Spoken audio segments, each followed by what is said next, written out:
এক ছেলে তার বৃদ্ধ বাবাকে নিয়ে একটা রেস্টুরেন্টে রাতের খাবার খেতে গেলেন। তার বাবা ছিলেন একজন বৃদ্ধ এবং দুর্বল।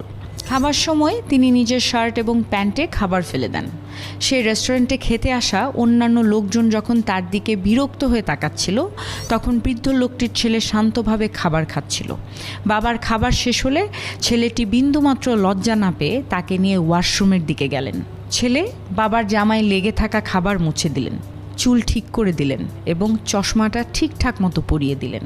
যখন সেই বাবা ছেলে বেরিয়ে এলো, পুরো রেস্টুরেন্ট একদম নীরব হয়ে গেল।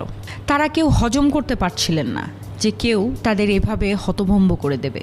ছেলে বিল পরিশোধ করে বাবাকে নিয়ে বেরিয়ে যাচ্ছিল। এমন সময় এক বৃদ্ধ উঠে এসে ছেলেটিকে জিজ্ঞেস করে, তুমি কি কিছু রেখে যাচ্ছ বাবা? ছেলেটি বলল, না স্যার। লোকটি বললেন, অবশ্যই রেখে যাচ্ছ। একজন সুপুত্রের জন্য একটা শিক্ষা এবং একজন বাবার জন্য একটা আশা। বাবা মা আমাদের এই পৃথিবীর আলো দেখিয়েছেন।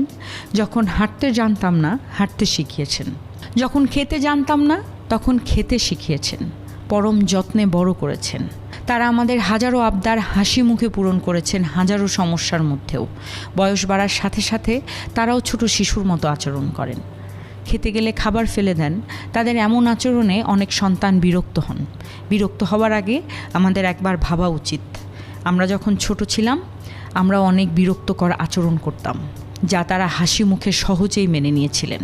বিরক্ত না হয়ে আমাদের সেই মানুষগুলোর যত্ন নেওয়া উচিত, যারা একসময় আমাদের যত্ন নিয়েছেন।